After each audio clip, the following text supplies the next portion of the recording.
নমস্কার বন্ধুরা, মনীষার হেসেলে আপনাদের সবাইকে স্বাগত। সামনেই যেহেতু জামাই ষষ্ঠী আসছে, তাই একটি স্পেশাল রেসিপি নিয়ে চলে এলাম আজ আপনাদের সাথে শেয়ার করব সর্ষে পাবদা বা পাবদা সর্ষে পোস্তর একটি দুর্দান্ত স্বাদের রেসিপি। আর এই রেসিপিটি আপনারা গরম গরম ভাতের সাথে পরিবেশন করতে পারেন। চলুন তাহলে বন্ধুরা দেখে নেওয়া যাক আজকের রেসিপিটি বানানোর জন্য এখানে পাবদা মাছ বাজার থেকে কিনে আনা হয়েছে। এরপর মাছটাকে কেটে ধুয়ে পরিষ্কার করে জল ঝরিয়ে নেওয়ার পরে 1 চামচ পরিমাণ লবণ, 1 চামচ পরিমাণ সর্ষের তেল, 1 চামচ পরিমাণ হলুদ গুঁড়ো, 1/2 চামচ পরিমাণ রেড চিলি পাউডার দিয়ে ভালো করে মাখিয়ে ম্যারিনেট করে রেখে দিয়েছি 10 মিনিটের জন্য। এরপর কড়াইয়ের মধ্যে পরিমাণ মতো সর্ষের তেল দিয়ে মাছগুলিকে একে একে ভেজে নিয়েছি। ভেজে নেওয়ার পর একটি পাত্রের মধ্যে তুলে রেখেছি। এরপর শিলে সর্ষে পোস্তটাকে বেটে নেব। তার জন্য 2 চামচ পরিমাণ হলুদ সর্ষে, 1 চামচ পরিমাণ কালো সর্ষে, 1 বড় চামচ পরিমাণ পোস্ত, সামান্য লবণ আর জল দিয়ে বেটে নিয়েছি সর্ষে পোস্তটাকে। এরপর একটি পাত্রের মধ্যে সর্ষে পোস্তটাকে নিয়ে নিয়েছি। দিয়ে দিলাম 2টি কুচানো কাঁচা লঙ্কা, 1 চামচ পরিমাণ হলুদ গুঁড়ো, 1 চামচ পরিমাণ কাশ্মীরি রেড চিলি পাউডার, 1 চামচ পরিমাণ ধনে এবং জিরে গুঁড়ো দিয়ে আর সামান্য লবণ দিয়ে ভালো করে চামচ দিয়ে মিশিয়ে নিয়েছি। মাছ ভেজে নেওয়া ওই তেলের মধ্যেই আরও কিছুটা তেল যুক্ত করলাম। এরপর ফোড়ন হিসাবে 1 চামচ পরিমাণ গোটা জিরে দিয়ে দিলাম, 1 চামচ পরিমাণ কুচানো রসুন দিয়ে দিলাম, একটি মিডিয়াম সাইজের পেঁয়াজ কুচানো দিয়ে দিলাম, 1 চামচ পরিমাণ আদা বাটা দিয়ে দিলাম। এরপর একটি টমেটো টুকরো করে দিয়ে দিলাম। সমস্ত কিছুকে ভালো করে কষিয়ে নেব। এরপর স্বাদ অনুযায়ী লবণ যুক্ত করলাম।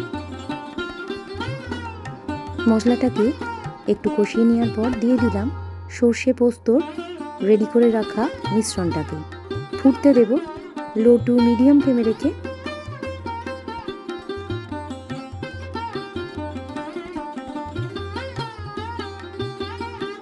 গ্রেভিটা একটু ফুটে উঠলেই স্বাদ অনুযায়ী লবণ যুক্ত করলাম আর ভেজে তুলে রাখা পাবদা মাছগুলোকে গ্রেভির মধ্যে দিয়ে দিলাম। ভালো করে গ্রেভির সাথে মাছগুলোকে আবারও একটু ফুটতে দেব মিডিয়াম ফ্লেমে রেখে।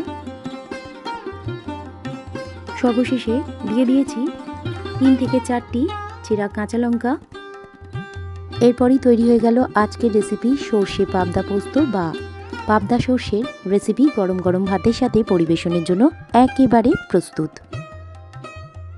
অন্যান্য রেসিপির মতো আজকের রেসিপিটি যদি আপনাদের ভালো লেগে থাকে বন্ধুরা, অবশ্যই আমার এই ছোট্ট চ্যানেলকে এগিয়ে যেতে সাহায্য করবেন।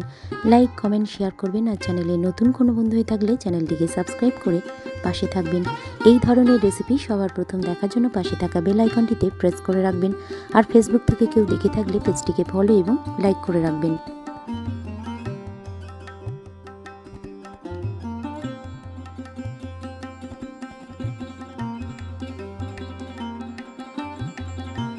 দেখুন বন্ধুরা, কত কম সময়ের মধ্যে তৈরি হয়ে গেল আজকের রেসিপি সর্ষে পাবদা পোস্ত বা পাবদা সর্ষের রেসিপি।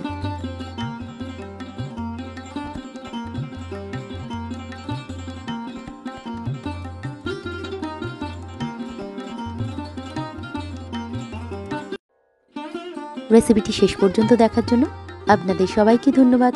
সবাই ভালো থাকবেন, সুস্থ থাকবেন। আবারও চলে আসবো নতুন কোনো রেসিপি নিয়ে।